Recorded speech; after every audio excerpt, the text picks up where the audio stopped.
Hello. जिस case की news तुम अपने चैनल पे चला रही हो ना, उस केस का कातिल मैं ही हूँ। क्या तुम मुझसे बात करना चाहोगे?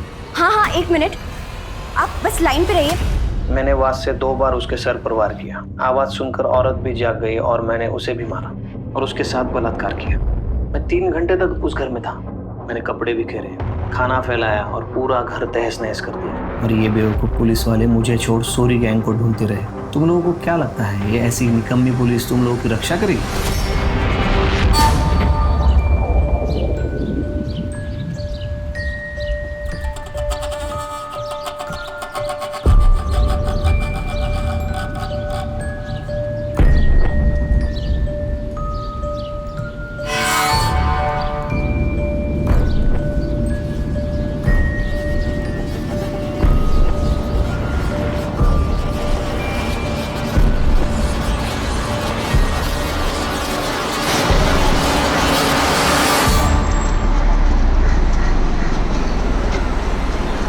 लड़की को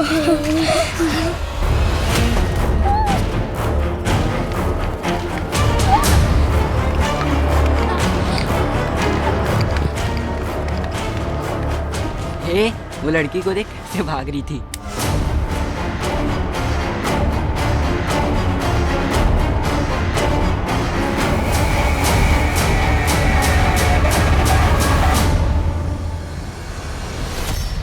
इंसान को जब चोट लगती है तो या तो वो खुद को संभाल कर नैतिकता के रास्ते पर चलता है या फिर वो पतन का रास्ता चुनकर प्रतिघात करता है।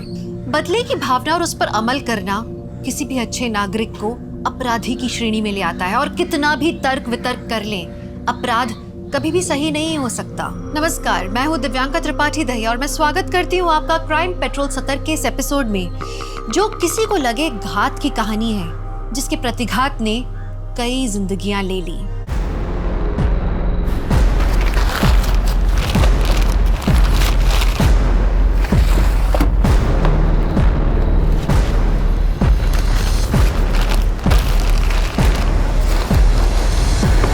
राजू, भैया जी चल। और मुन्ना को बोलना रास्ते में रुके नहीं कहीं। भैया टेम्पो निकल रहा है क्या? मैंने ऑडिट नहीं किया अभी तक। वो कोई बात नहीं, तुझे मैं संभाल लूँ। ए बंद करना। ठीक। ये क्या है? ये क्या है भैया? ये तो इलीगल है। आप खुद तो फंसोगे ही और हम आपके साथ काम कर रहे हैं, पुलिस हमें भी तोड़ेगी। ए लेके जा टेम्पो। जो भी तूने देखा ना, उसके बारे में ज्यादा किचकिच मत कर।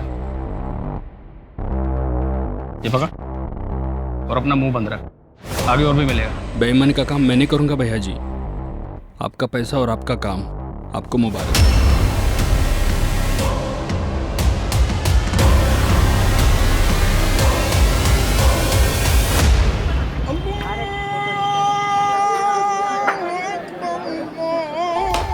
अरे वाह गीता बेटा,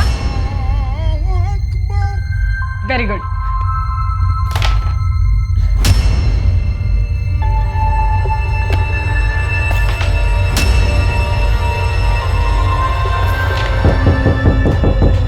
खेलो मैं आती हूँ। आई पीछे।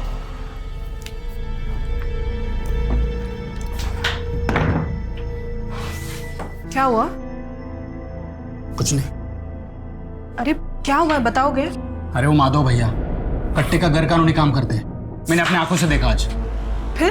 फिर क्या, नौकरी छोड़ दी मैंने। अरे नौकरी छोड़ दोगे तो कैसे काम चलेगा? अरे सूरज का इलाज, हम पहले इतने कर्जे में हैं। अरे लेकिन ऐसी जगह काम करेंगे तो एक ना एक दिन मैं भी फंस जाऊंगा ना। मुझे सब कुछ पता है, तुम चिंता मत करो। और वैसे भी सिर्फ नौकरी के भरोसे सूरज का इलाज नहीं हो पाएगा, मुझे अलग से कुछ इंतजाम करना पड़ेगा। लेकिन कैसे? चाहे जो कुछ करना पड़े, लेकिन मैं इलाज के पैसे लाऊंगा जरूर। और तुम देखना, अपना सूरज फिर से फुटबॉल खेलेगा। ए सूरज, ये देख मैं तेरे लिए क्या लाया, एक नई टी शर्ट। और पता है इस पे फुटबॉल भी लिखा है। कैसी है? पहन के दिखा।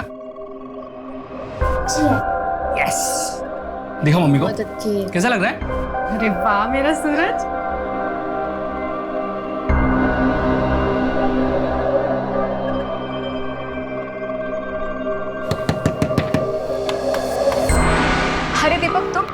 ना, मैं चाय ही बना रही थी। नहीं बेला, थोड़ा जल्दी में हूँ। ये पैसे नीमा ने भिजवाया है। कल 5 टोकरियाँ बिकी थी ना, उसके है। वो सब ठीक है, लेकिन आओ अंदर, मैं चाय बना रही थी, अब साथ में चाय पीते हैं। अरे नहीं, ठीक है। अरे आओ, क्या तुम भी। ये लो। और बताओ, सूरज कैसा है? ठीक है। डॉक्टर ने बोला है कि जल्दी ठीक हो जाएगा, लेकिन पैसे बहुत लगेंगे, कम से कम 5 लाख। 5 लाख? हाँ। इतना सब कैसे करोगे आप? मैं अपने पापा से बात करूं? वो कुछ ना कुछ मदद जरूर कर देंगे। या फिर मेरे जो जेवर थे वो बेच के तुम्हारी मदद हो ही जाएगी। अरे इतना बोला वो बहुत है, मैं कुछ ना कुछ इंतजाम कर रहा हूँ ना। अच्छा, नीमा के घर से दहेज में कुछ नहीं मिला था क्या? मतलब अगर जेवर वगैरह होंगे तो वो बेच दो ना, उतनी ही मदद हो जाएगी। बेला, मैं निकलता हूँ। वो क्या है ना, घर पे सब लोग इंतजार कर रहे होंगे। अरे लेकिन चाय तो खत्म कर लो। सुनो दीपक, अरे दीपक, आते रहना। राशन का 2000, दवाइयों का 4.5, 6.5। अच्छा, चाय बना दूं आपके लिए? अरे नहीं, वो बेला के यहाँ से पी के आया हूँ मैं। अच्छा सुनो ना, वो 2000 रुपया था ना मेरे पास, उसमें से 1000 रुपये मैंने गायत्री काकी को दे दिए। उनके पास खाने के भी पैसे नहीं थे। कोई बात नहीं, किसी की मदद करना अच्छी बात होती। अच्छा क्या? पापा जल्दी आइए। सूरज क्या हुआ? सूरज अरे इसकी तबीयत खराब हो गई, इसको हॉस्पिटल लेके जाना पड़ेगा। गीता सुन, तू बेला आंटी के पास चली जा, ठीक है? मैं उनको फोन कर दूंगी और सीधा वहीं जाना, इधर उधर मत जाना बेटा।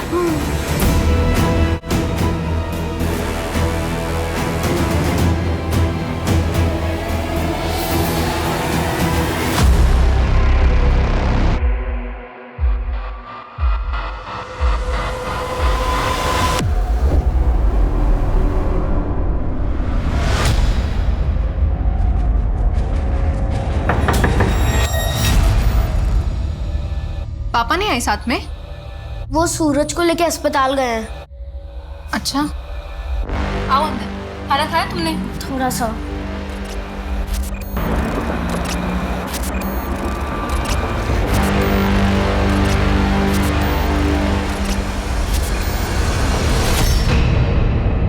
सुन नीमा, रात बहुत हो चुकी है। गीता को सुबह लाता हूँ। बेला को मैंने फ़ोन कर दिया है। डॉक्टर ने जो नई दवाई लिखी है, मैं क्या सोच रही थी, वो ले लें क्या?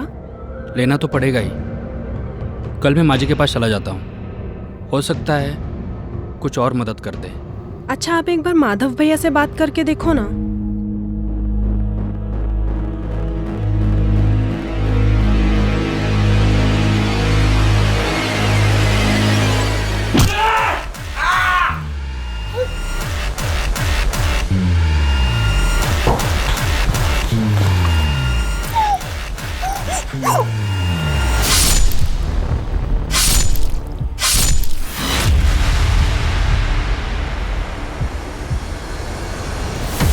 ये कमल, तेरा फेवरेट के घर पे बड़ा कांड हो गया है, पुलिस भी आया है।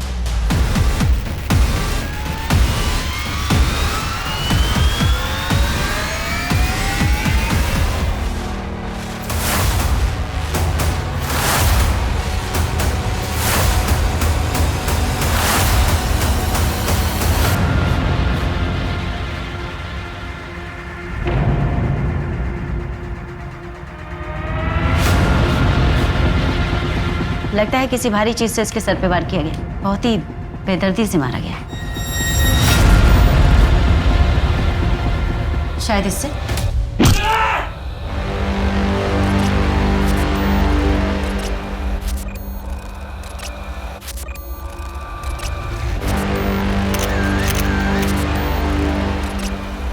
बॉडी पर सिगरेट से जलाए हुए निशान हैं। मारने से पहले बहुत ज्यादा तकलीफ दी गई इसे। लगता है कोई इनसे बहुत नाराज था। पर किससे मैम? दीपक से या नीमा से?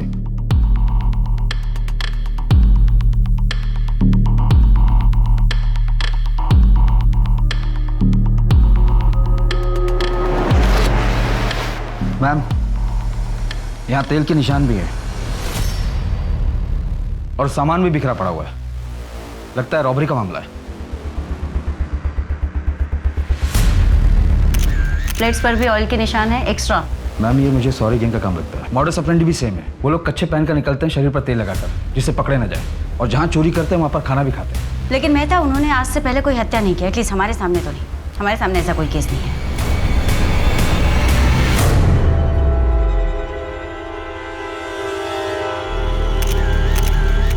गोल्ड चेन, इसका लॉकेट भी है। अगर इस घर में रॉबरी हुई है तो फिर इतनी भारी गोल्ड की चेन यहाँ कैसे छोड़ सकते हैं? मैम ये देखिए, ऐसा लग रहा है कि 2 दीवार पर फोटो फ्रेम है, जिसे अभी भी निकाला गया है। फैमिली फोटो, बच्चे भी हैं। एक बेटा और बेटी है, सूरज और गीता। पड़ोसी ने बताया कि सूरज की तबीयत काफ़ी ख़राब हो गई थी, इसलिए कल रात उसे हॉस्पिटल लेकर गए और गीता को नीमा की सहेली बेला के घर भेजा गया। तो सूरज इस वक्त कहाँ है? एज फॉर सूरज, ऐसा हो सकता है कि नीमा ने अपने बेटे के लिए चैन बनवाई हो, या उसका नाम का लॉकेट वो खुद पहन रही हो। मैडम जी, यहाँ कुछ है। इस बोरी पर खून लगा हुआ है। बोलो।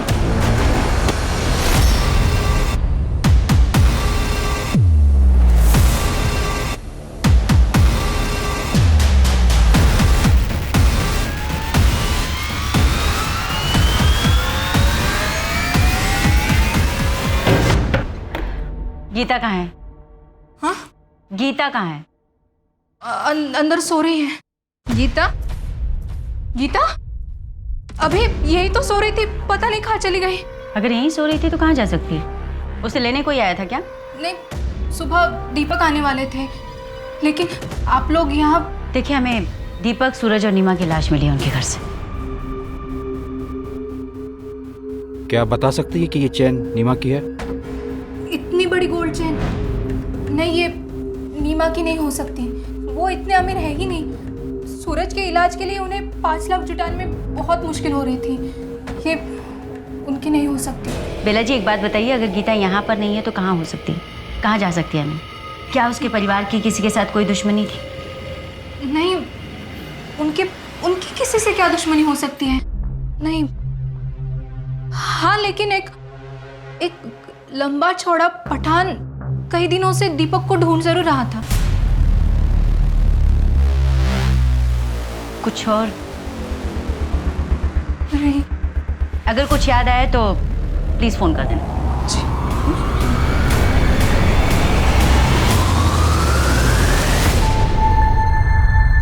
अरे यार नीमा, बहुत देर हो गई, कम से कम 1 कप चाय तो पिला दे। बस ये हाथ का काम समेट लूं, फिर बनाती हूँ। अरे तुम लोग अपना काम चालू रखो, मैं चाय बना देता हूँ। हाँ। यार नीमा, तुझे एक बात बोलूं, तू बड़ी खुशनसीब है कि तुझे दीपक जैसे पति मिले। अरे मतलब मेहमानों के बारे में जो इतना सोचता है, वो तो अपनी बीवी को पलकों पर ही बिठा कर रखता होगा ना।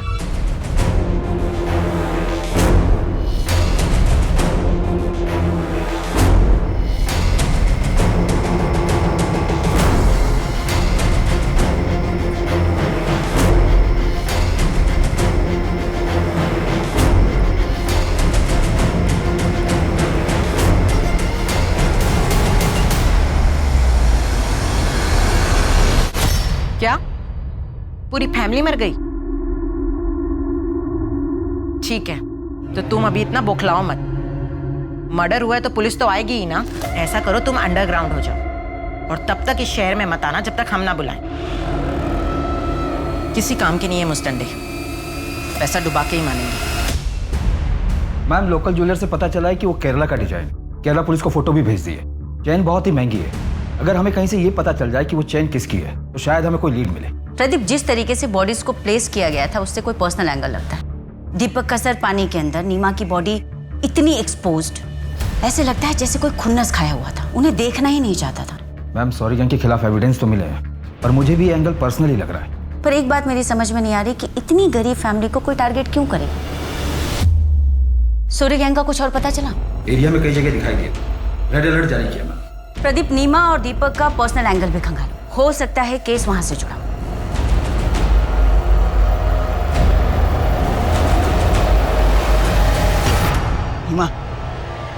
मेरी बात सुनना। मैं तू क्यों अपनी जिंदगी खराब करने पर तुली हुई है? अपने निकम्मे पति और बच्चे की बीमारी के बोझ तले अपनी जवानी मत गला नीमा। अरे छोड़ ये सब झमेला और भाग चल मेरे साथ। मैं तुझे कोई तकलीफ नहीं होने। हिम्मत भी कैसे हुई मुझे ये सब बोलने की? ना तो मेरा पति निकम्मा है और ना ही मेरा बेटा मुझ पर बोझ है। वो जगह तू अपनी फैमिली पे, समझा ना? मेरे पति और मेरे बेटे से मैं बहुत प्यार करती हूँ। दोबारा से मुझे ये सब बातें बोली ना तो पुलिस में शिकायत कर दूंगी तेरी, और मोहल्ले में भी जीना दुश्वार कर दूंगी तेरा मैं।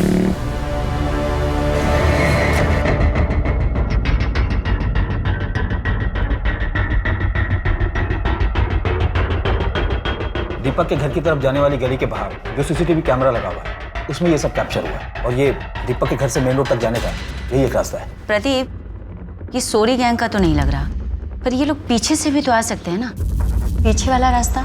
वहाँ कोई सीसीटीवी नहीं मैम, मोहल्ले के अंदर जाने का यही एक रास्ता है। इस बैग पे जिम करो, पता करो इस डिजाइन और इस कंपनी के बैग कौन सी दुकानों में बेचे जाते हैं।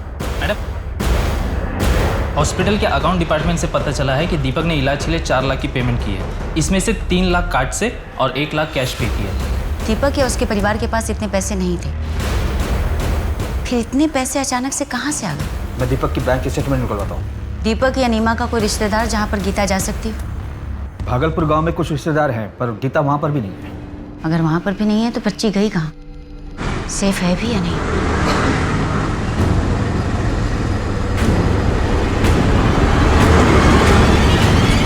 मैंने दीपक के बैंक स्टेटमेंट को चेक किया, उससे क्लियर पता चलता है कि उसने हॉस्पिटल को 3 लाख रुपए कार्ड से पे किए थे, और ये पैसे किसी वैष्णवी ने उसके अकाउंट में ट्रांसफर किए थे। वैष्णवी? कौन है ये वैष्णवी?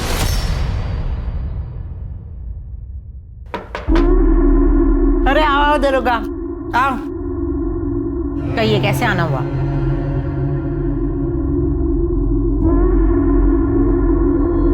आपने दीपक को 3 लाख रुपए दिए थे। अब क्या करूं दरोगा बाबू, भलाई का काम ही नसीब में आया है। वक्त जरूरत पड़ने पर लोगों की मदद कर देती हूँ, और दीपक को भी 3 लाख रुपए मैंने ही दिए थे, पर सब कुछ कानून के हिसाब से। वो क्या बोलते हैं उसको, बैंक ट्रांसफर। और जब वो पैसे नहीं लौटा पाया तो आपने वसूली के लिए किसी को भेजा था? आफ्ताब को भेजा था। और आपके उस आफ्ताब ने एग्जाम्पल सेट करने के चक्कर में उसको और उसके पूरे परिवार को ही मार दिया। दरोगा बाबू, अगर हम ऐसे ही लोगों को मारने लगे तो लोग हमसे पैसे क्यों लेंगे? 3 लाख रुपए दिए थे, कोई सिक्योरिटी नहीं रखी? सिक्योरिटी के तौर पे घर के पेपर दिए थे उसने। अब तुम बोलोगे उसके मकान के चक्कर में मैंने उसको मार दिया। तुम मेरा घर देखो और उसका मकान देखो। ये आफ्ताब का है? वो तो अपनी गर्लफ्रेंड के साथ लखनऊ गया है घूमने। सर, मैंने वैष्णवी के बारे में सब कुछ पता कर लिया कि पैसों की वसूली के लिए आफ्ताब नाम का एक बंदा जाता है। हिस्ट्री शीटर है वो, और उस पर सेक्सुअल असॉल्ट के आरोप भी है। बेला ने भी यही कहा था कि दीपक के पीछे कोई लंबा चौड़ा पठान पड़ा था। हो सकता है ये पठान आफ्ताब ही हो। अपने खबरियों को अलर्ट करो, देखते ही आफ्ताब कब तक अंडरग्राउंड रहता है। सर, पर एक बात समझ में नहीं आ रही है कि जब दीपक के घर में भारी गोल्ड की चेन थी तो उसने वैष्णवी से पैसे उधार क्यों लिए? बोल। भैया जी, थोड़े पैसों की जरूरत थी मुझे, हर महीने पगार से काट लीजिएगा, और आप बोलोगे तो मैं ओवर टाइम भी कर लूंगा। हाँ बोल, कितने चाहिए? वो 4 से 5 लाख की जरूरत। क्या 4-5 लाख? भाई दिमाग ठीक है तेरा? 10-20 हज़ार की बात होती तो मैं सोचता भी। कुछ भी बोल रहा है। 4-5 लाख, चल जा अपना काम कर। 4-5 लाख? नहीं, तू चीटर है। मैंने चीटिंग नहीं की है सूरज। अरे मेरी रानी है, यही नहीं गई है। चीटिंग कर रही है, तू चीटर। क्यों शोर पापा मचा? देखो, दूध पी ले पहले। तू चीटर है। सुनो मेरी बात। अरे चुप रहो, अब मैं तुमको सिखाऊंगा बिना चीटिंग के कैसे जीतते हैं। नीमा आओ बैठो। ये स्ट्राइकर है। इस ब्रूटल मर्डर केस में तकलीफों से गुजरता लेकिन हंसता खेलता परिवार उजड़ गया था, और इस अपराध को अंजाम देने वाले का कोई सुराग तक नहीं मिल रहा था। फिलहाल उस इलाके में लूटपाट करने वाला सोरी गैंग पुलिस के शक के घेरे में सबसे ऊपर था, लेकिन मुश्किल बात यह थी कि ये सिर्फ रॉबरी का केस नहीं था। दूसरी तरफ सूद पर पैसा देने वाली वैष्णवी थी, जिससे दीपक ने अपने बेटे के इलाज के लिए उधार में पैसे लिए थे और वो उसे लौटा नहीं पा रहा था। लेकिन क्या इन्हीं में से किसी ने इस हत्याकांड को अंजाम दिया था, या फिर कोई ऐसा भी था जो अभी तक पुलिस के शक से बाहर था?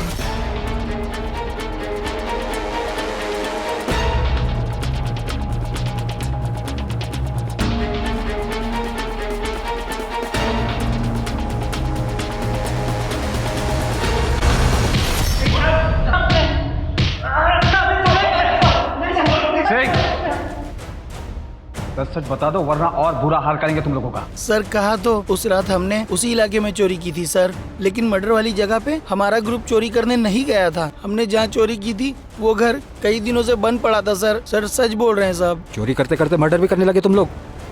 ये दीपक और उसकी फैमिली को क्यों मारा? और ये बच्ची कहाँ है? सर इसी बच्ची को मैंने उस रात सड़क पे देखा था सर। यही बच्ची है सर, डरी हुई थी और भागी जा रही थी। मेहता, अगर ये लोग सही कह रहे हैं तो फिर तो गीता जिंदा होनी चाहिए, लेकिन वो है कहाँ?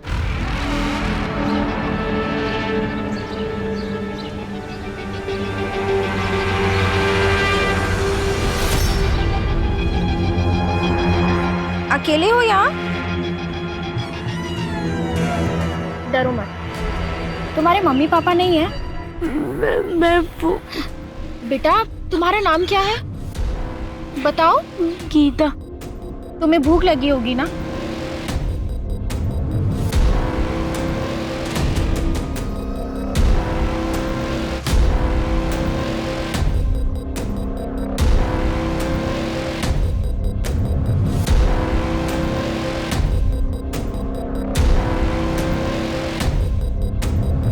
बच्चे को जानते हो आप? अरे ये तो वही है ना, दूसरे वाली गली में रहती है। सुना है इसकी माँ का मोहल्ले में किसी लड़के के साथ लफड़ा था। किसके साथ? वो तो नहीं पता। कुछ तो बताओ यार, कहाँ जाती है कहाँ आती है? अरे मैंने सुना था तो बता दिया, बाकी आप मोहल्ले में जाके पूछ लीजिए किसी भी। हाँ मुन्ना बोल। मैडम पता चला है कि दीपक अपनी नौकरी से खुश नहीं था क्योंकि उसका चक्कर और उसको किसी लड़के के साथ चल रहा था। मुन्ना, तुम ये रोज रोज नई नई कहानियां मत सुनाओ। कोई सॉलिड एविडेंस और जानकारी हो तो बताओ। मैडम मुझे थोड़ा टाइम दो, मैं उस लड़की की पूरी कुंडली निकाल कर आपके सामने रख दूंगा। कामकाज में ठीक था दीपक, पर सच तो यह है कि वो अपनी सैलरी से खुश नहीं था। अपने बेटे की बीमारी की वजह से उसकी पैसों की ज़रूरत थी भी बहुत ज़्यादा। अब सर मुझे भी अपना धंधा रन करना है, किसी एक की सैलरी तो बढ़ा नहीं सकता, बाकी लोगों को भी जवाब देना पड़ता। उसका यहाँ पर किसी के साथ कोई पंगा था? नहीं, ऐसा कभी कुछ सुना तो नहीं, पर हाँ सर कुछ पता लगेगा तो आपको ज़रूर बताऊँगा। ठीक है। पोस्टमार्टम रिपोर्ट के हिसाब से दीपक के सर पर किसी भारी चीज से वार करने की वजह से उसकी मौत हुई, लेकिन उसकी बॉडी पर स्ट्रगल के कोई भी निशान नहीं। जबकि नीमा ने मरने से पहले बहुत स्ट्रगल किया, उसका रेप भी हुआ, वो भी मारने के बाद, यानी कि नेक्रोफिलिया। मतलब ये केस नीमा से कनेक्टेड है। शायद दीपक और सूरज कोलैटरल डैमेज थे। ऐसा भी हो सकता है कि कोई दीपक से नाराज हो, उससे बदला लेने का ये उसका तरीका, क्योंकि रिपोर्ट के हिसाब से पहले दीपक पर वार, फिर नीमा को मारा गया, फिर उसका रेप। नीमा और सूरज की मौत का टाइमिंग ऑलमोस्ट सेम है।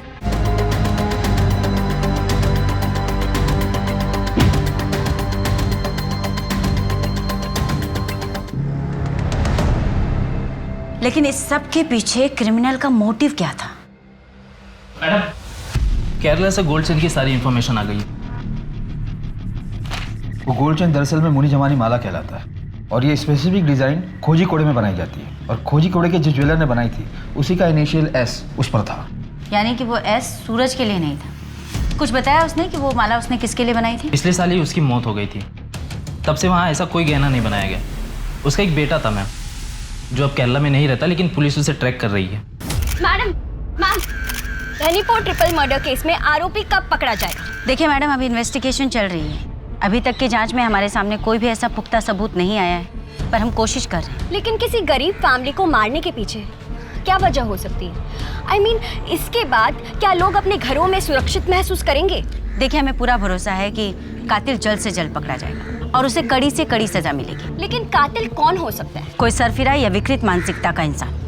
ऐसे लोग वारदात को अंजाम देने के बाद कहीं जाकर छिप जाते हैं, लेकिन औरतों और बच्चों की जिंदगी से खिलवाड़ करने वाला चाहे जहाँ भी छिपा हो, हम उसे ढूंढ निकालें। Thank you. लेकिन मैम जिस कॉन्फिडेंस के साथ आप कह रही हैं, क्या आप उसे सच में पकड़ लेंगी?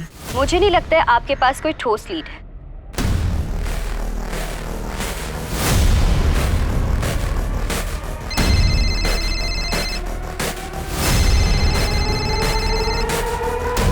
हेलो, जिस केस की न्यूज़ तुम अपने चैनल पे चला रही हो ना, उस केस का कातिल मैं ही हूँ। क्या तुम मुझसे बात करना चाहोगे? हाँ, एक मिनट, आप बस लाइन पे रहिए। पहले कभी ना दिखाए जाने वाली न्यूज, आज की सबसे बड़ी खबर हम आपके सामने लेकर आए हैं। एक ऐसे अपराध की घटना जिसके बारे में देखना सुनना तो दूर, उसके बारे में कभी किसी ने सोचा भी नहीं होगा।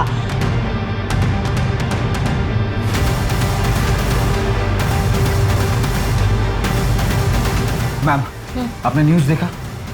नहीं, क्यों, क्या हुआ? मैंने वास से 2 बार उसके सर पर वार किया। वही वास जो उनके घर को बहुत खूबसूरत बना रहा था। फिर वो बेसुध होकर बिस्तर से गिर गया। आवाज सुनकर औरत भी जाग गई और मैंने उसे भी मारा। उसके आदमी को मारने के बाद मैंने उस औरत को खींचा और उसके साथ बलात्कार किया। उनके लड़के को मारने का मेरा कोई इरादा नहीं था, लेकिन वो जाग गया और माँ से पानी मांगने लगा। मैंने उससे कहा वापस सो जा, लेकिन वो मुझसे ही पूछने लगा कि तुम कौन हो, और मम्मी चोर, घर में चोर घुसा है, ऐसे चिल्लाने लगा। तो मैंने उसे बिस्तर के बगल में रखी ईंट से मार दिया। मैं 3 घंटे तक उस घर में था। मैंने कपड़े बिखेरे, खाना फैलाया और पूरा घर तहस नहस कर दिया। और ये बेवकूफ़ पुलिस वाले मुझे छोड़ सोरी गैंग को ढूंढते रहे, जबकि मैं खुला घूम रहा था। तुम लोगों को क्या लगता है ये ऐसी निकम्मी पुलिस तुम लोगों की रक्षा करेगी? आपका नाम क्या है? नाम में क्या रखा है? मैं आप लोगों को बता रहा हूँ, ये निकम्मे पुलिस वाले मुझे कभी नहीं पकड़ पाएंगे, क्योंकि वो मुझ तक कभी पहुँच ही नहीं सकते।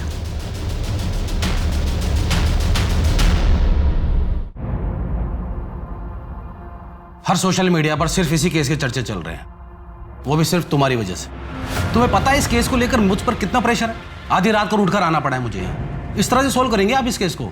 मिस गायत्री, 1 हफ्ते का टाइम है आपके पास, वरना अपने ट्रांसफर की तैयारी कर लीजिए। Okay sir, thank you. आपको वो वीडियो कहाँ से मिला पूजा जी? वीडियो वो तो मुझे एक रिलायबल सोर्स से मिला था।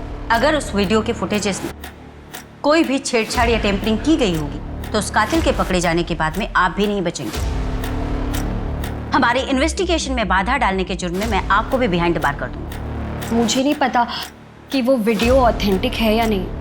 मैंने तो बस, मुझे अपने घर के बाहर एक सीडी मिली थी और फिर मुझे किसी का कॉल आया था। आपके सेंसलेस जर्नलिज्म के कारण लोगों में कितनी दहशत भर गई है उस हत्याकांड को लेकर, लेकिन आप लोग सिर्फ और सिर्फ अपने टीआरपी के बारे में सोचो। मेहता, सीडी इन से लेकर टेक्निकल टीम को भेज। वो सर, डैड सिर्फ अपने रॉयल और स्पेशल कस्टमर्स के लिए ऑर्डर पर ज्वेलरी बनाते। क्या ये चेन आपके यहाँ बनाई गई थी? सीरियल नंबर बताइए ना सर। जहाँ पे एस मार्क होगा ना सर, उसके नीचे देखिए ना। हाँ, R19/431। ओके सर, एक मिनट।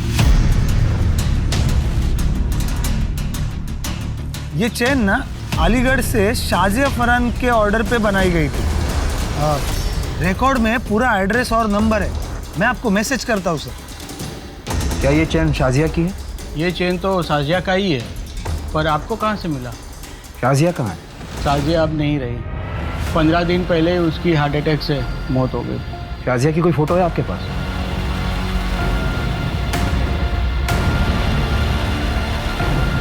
अभी ज्वेलरी के साथ उसे हमने दफन किया था। शाजिया के साथ ये बच्चा कौन है? ये हमारा नवाज है, शाजिया का बेटा। चैन की मिस्ट्री को सॉल्व करना पड़ेगा। एक काम करो मेहता, कोर्ट से ऑर्डर निकलवाओ। इस शाजिया की बॉडी को निकलवाते हैं, एग्जामिन करते हैं। मैम, मुन्ना का फोन भी आया था। उसने बताया कि नीमा के मोहल्ले में एक लड़का रहता है कमल, वो नीमा को पसंद करता था। ले आओ उसे भी।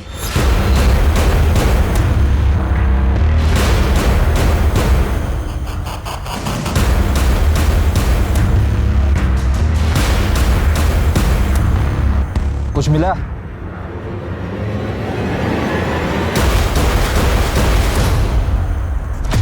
डेड बॉडी पर एक भी ज्वेलरी नहीं है। बॉडी को पोस्टमार्टम के लिए साहब, मैं सच्ची कह रहा हूँ साहब। उस रात मैं अपनी चचेरी बहन की शादी में गया था साहब। आप चाहे तो रिश्तेदारों से भी पूछ सकते हैं, पूरी रात वही था। तेरी चचेरी बहन का एड्रेस दे। मैम, कमल ने बताया कि वो उस रात अपनी चचेरी बहन की शादी में गया हुआ। हमने चेक किया और मुन्ना का कहना है कि कमल का प्यार एक तरफा था, नीमा की तरफ से कुछ नहीं था। तुमने ये शाजिया फरहान की फाइल पढ़ी मेहता? इसके साथ भी नेक्रोफिलिया हुआ था, जैसे नीमा के साथ। और शाजिया के साथ तो उसकी डेड बॉडी को कब्र से बाहर निकालकर बलात्कार किया गया।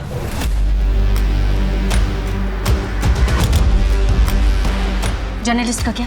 मैम किलर ने जर्नलिस्ट को जिस नंबर से फ़ोन किया था वो फेक आईडी पर लिया गया था, वहाँ तो डेड एंड है। मेहता, इन सब के पीछे जो कोई भी है, ये सब कुछ प्लान किया है।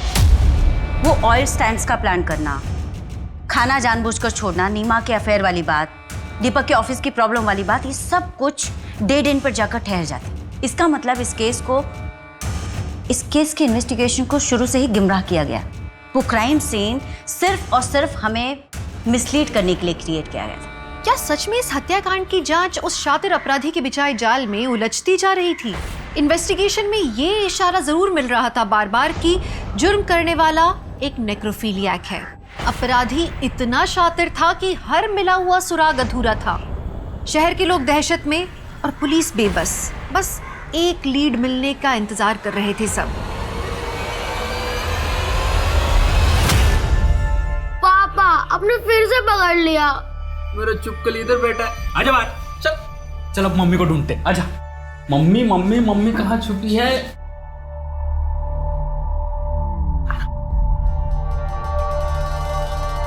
ये पकड़ लिया।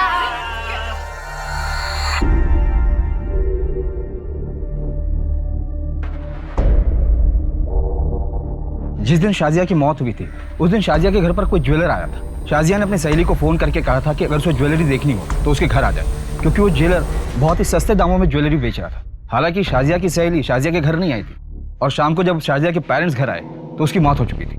लेकिन सवाल अभी भी वही है मेहता, क्या कातिल ने जानबूझकर ये सब कुछ सिर्फ इसलिए किया कि वो दीपक और नीमा को मारना चाहता था? उसका टारगेट आखिर कौन था, दीपक या नीमा? और फिर इसमें साजिया कहाँ फिट बैठती? मैम यहाँ हत्या का मोटिव समझ में ही नहीं आ रहा है। वो बच्ची गीता भी नहीं मिल रही। सच कहूँ तो मुझे उस बच्चे की फिक्र होने लगी। पता नहीं ठीक होगी भी या नहीं।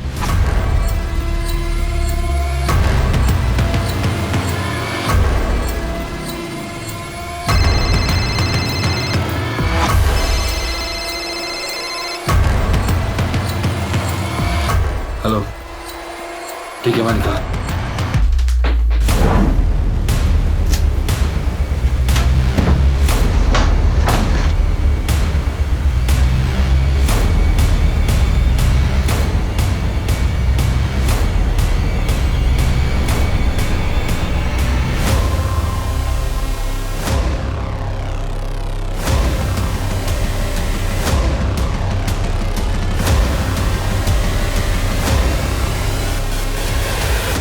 किसका ये? सब ये मेरा नहीं है, वो मैं माधव भैया के लिए डिलीवरी लेने आया था। माधव कौन? माधव पांडे? हाँ वही फर्नीचर वाले माधव। दीपक के काम छोड़ने के बाद तूने शाजिया की लाश कब्र से निकाली और दीपक के घर जाकर क्राइम कर दिया। मैं किसी शाजिया फरहान को नहीं जानता। दीपक और उसकी फैमिली को कैसे मरवाया? सर मैंने ना किसी को मारा ना मरवाया, क्योंकि सर मैं अच्छी तरह जानता था कि दीपक में कंप्लेंट करने की ना तो हिम्मत थी ना टाइम। सर वो तो अपने परिवार में परेशान था। सर मैं एक बिजनेसमैन हूँ, कोई खूनी नहीं हूँ। सब मुझे जाने दो सर। क्या गीता का वहां भी कुछ नहीं पता चला? उस माधव ने कुछ कन्फेस किया? नहीं मैम, कट्टो का इलीगल बिजनेस से यही कन्फेस किया। उसका कहना है कि इस हत्या में उसका कोई हाथ नहीं है। चार्जशीट तैयार करो, इलीगल वेपन और ट्रैफिकिंग के केस में अंदर ही रहो। मैम कमल से भी कुछ निकल नहीं पा रहा है। वो उस रात अपनी चचेरी बहन की शादी में गया था और सुबह 6 बजे निकला था वहां से। जी क्या? ठीक है, हम आते हैं। क्या हुआ? मैम रसूलपुर में एक लड़की मिली है जिसकी डिटेल्स गीता की डिटेल से मैच करती है। आ रही हूँ बाबा। गीता का? कौन गीता? मैडम आप ऐसे अंदर कैसे जा रहे हैं? सही यहाँ ढूंढो। मैं कह रही हूँ ना वहाँ कुछ नहीं है। आप ऐसे कैसे किसी के घर में घुस सकते हैं? मैं बोल रही हूँ ना सर, मैडम मैं बोल रही हूँ ना यहाँ पर कुछ भी नहीं है। कौन कौन रहते हैं यहाँ पे? मैं और मेरा पति। मैडम देखिए आप जाइए यहाँ से। चप्पल तो किसी बच्ची की लगती है। मैंने कहा ना यहाँ कोई बच्ची नहीं है। एक तो आप बिना किसी परमिशन के मेरे घर में घुस आए हैं और ऊपर से मुझसे क्वेश्चन कर रहे हैं। आप जाइए यहाँ से। मैडम वहाँ कुछ नहीं है, सिर्फ कपड़े हैं। हाँ तो देखने दो। बेटा बाहर आओ, डरो मत। हमें ना किसने किडनैप किया इसे? तूने किडनैप किया? तेरे पति ने? आओ।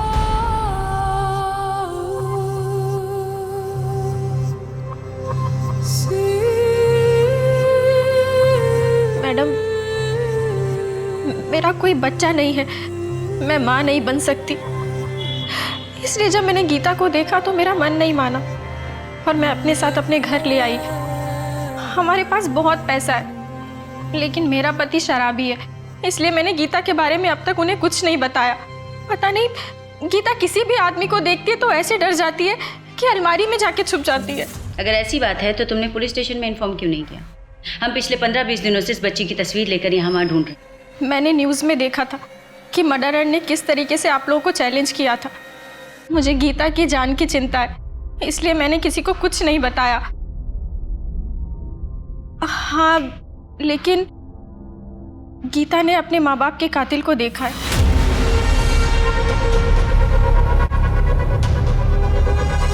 गीता बेटा, डरो मत, याद करो और बताओ उस रात क्या हुआ था, क्या देखा था तुमने?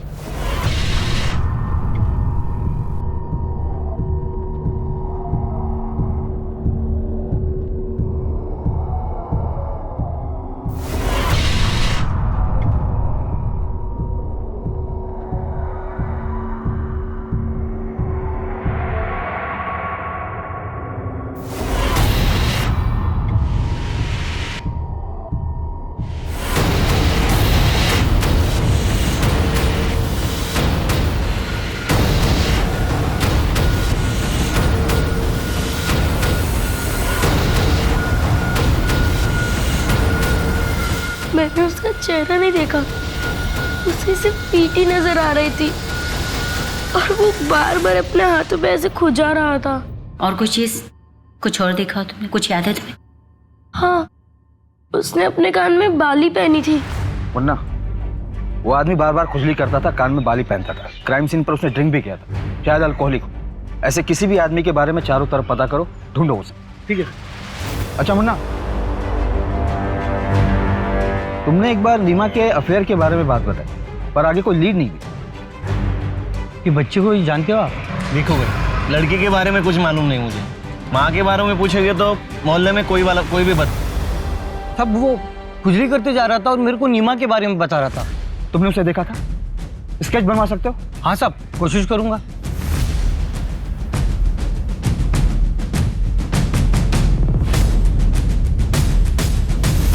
मर्डर के दूसरे दिन ही वो हमारी आंखों के सामने था, हमें मिसलीड करता रहा और हम उसे नहीं पहचान पाए। आज की तारीख में हमारे पास केवल उसका स्केच है और हम उसके बारे में कुछ नहीं जानते। हेलो, क्या?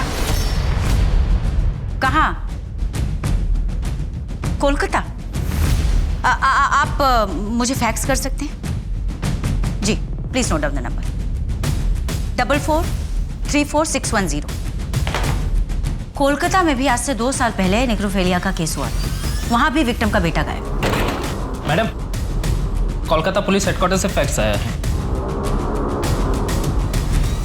विक्टिम का नाम मौसमी। उसे मारने के 2 दिन बाद तक उसकी डेड बॉडी के साथ बलात्कार किया गया था। उसके बाद उसकी बॉडी एक फैक्ट्री के शेड में बरामद हुई। उसका 12 साल का बेटा था। आखिरी बार वो खुर्जा में देखा गया। इस मामले में भी सस्पेक्ट एक साड़ी बेचने वाला था जो अक्सर मौसमी से मिलने आया करता था, क्योंकि मौसमी को नई डिजाइन की साड़ियों का शौक था और वो उसकी कमजोरी थी। ये वही स्केच वाला है शायद, जिसकी शिकार सारी औरतें और उनके बच्चे हुए। लेकिन मैम, ये कोइंसिडेंस भी तो हो सकता है। ये भी तो हो सकता है कि इस बार कोई कोइंसिडेंस ना हो, उसकी मोडस ऑपरेंडिंग ही ऐसी हो। वो पहले औरतों की कमजोरी का पता लगाता हो, उसके बाद में उन्हें अपना शिकार बनाता हो। लेकिन नीमा की वीकनेस क्या थी? सूरज और उसके इलाज में लगने वाली महंगी दवाइयाँ। मेहता, एविडेंस में जो हमने दवाइयाँ रखी थी, पता करो दवाइयाँ कहाँ से लाई गई थी। क्या ये मेडिसिन आपके स्टोर की है? हाँ, मेडिसिन हमारे स्टोर की। क्या तुमने कभी इस आदमी को देखा है? हाँ, शायद ये आदमी हमारे स्टोर पे मेडिसिन लेने आया था। हाँ, याद आया। उसने बताया था कि वो अलीगढ़ हॉस्पिटल में वार्ड बॉय है।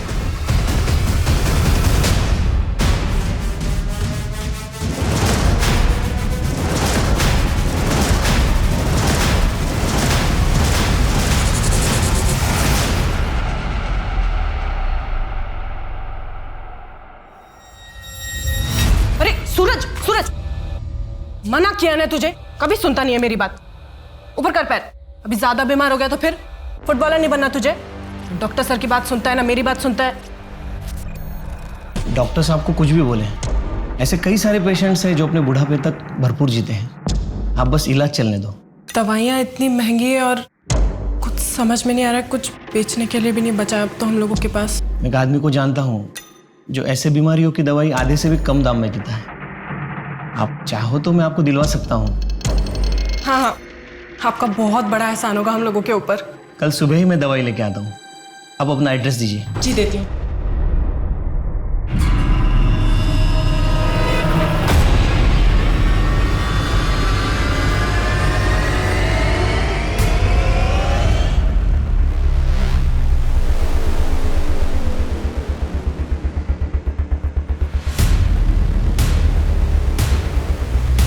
चेक करो।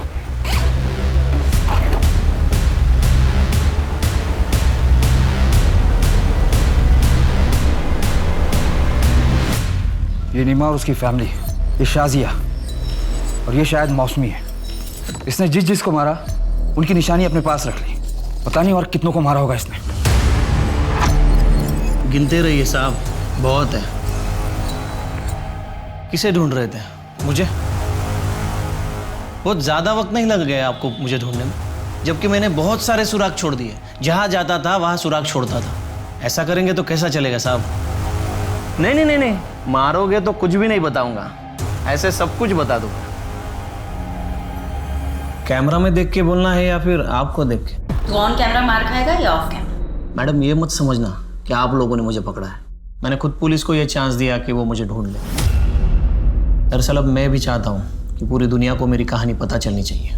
उनको पता चलना चाहिए कि मैं कोई शिकारी नहीं हूँ, बल्कि खुद शिकार हुआ हूँ। मुझ पर भी जुल्म हुए हैं, मैं भी विक्टिम हूँ। इसीलिए तूने एक के बाद एक मर्डर किया, उन लोगों का भी जिनका कोई कसूर नहीं। क्या बिगाड़ा था उन लोगों ने? आपके बाल भी सीधे हैं क्या?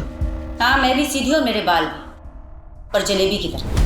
तू ये बता कि सूरज और नीमा ने तेरा क्या बिगाड़ा? मैंने तो उसकी मदद करी है। कैसे डांट रही थी उसे? मना किया ना तुझे, क्यों उतर रहा है बेड से?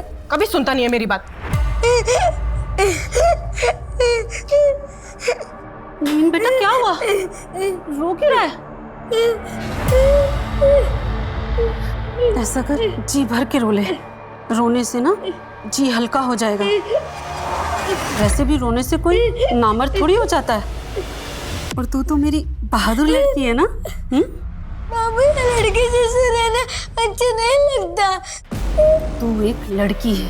नहीं माँ, मैं एक लड़का हूँ और रोज ऐसे लड़कियों की तरह सजूंगा नहीं। तू लड़की है और लड़की की तरह ही रहेगा, और तुझे रोज सजना पड़ेगा, समझा? मैं लड़कियों की तरह नहीं सजूंगा।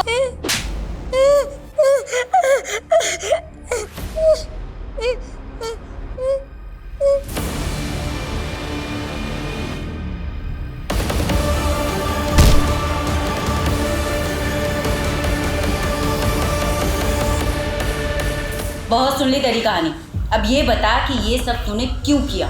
कोई अपने बच्चों को डांटे, उन पर अपना हक जमाए, उनको तकलीफ दे, मुझसे बर्दाश्त नहीं होता। और मैडम, ये सभी औरतें वही कर रही थी। मैंने उन्हीं औरतों को मारा जिनके बाल सीधे थे, और उन सभी औरतों के बालों में से मुझे वही खुशबू आती थी जो मेरी माँ के बालों में से आती थी। मुझे जितना तुझ पर गुस्सा आ रहा है ना, उससे कहीं ज्यादा तरस आ रहा है। जिस माँ की जातियों और परवरिश की तू बात कर रहा है ना, तू बिल्कुल उसके जैसा बन गया। मैं कोर्ट से रिक्वेस्ट करूंगी कि तुझे ऐसी कड़ी से कड़ी सजा मिले ना कि दूसरा कोई तुझ जैसा ना बने। नवीन पूरी दुनिया को ये बताना चाहता था कि उसके साथ कितना अन्याय हुआ था। उसे ये लगता था कि वो शिकारी नहीं, वो खुद शिकार है, जबकि सच्चाई ये है कि एक मानसिक आघात ने उसे नेक्रोफिलियाक बना दिया था। उसने जो किया था वो कोई मामूली अपराध नहीं था। महिलाओं के प्रति भारी नफरत ने उसे अंधा बना दिया था, और प्रतिघात में वो मासूम औरतों पर हमला करता था। अपने ऊपर हुए घात से उबरकर सही दिशा में बढ़ना ही इंसानियत है। यही फर्क है एक अच्छे नागरिक और एक अपराधी के बीच में। आप अपनी हर प्रतिक्रिया में नैतिकता को याद रखें। इस आशा के साथ मैं दिव्यांका त्रिपाठी दया अब लेती हूँ आपसे विदा। फिर मिलूंगी एक नई सच्ची कहानी के साथ। आप देखते रहें क्राइम पेट्रोल सतर्क। जय हिंद।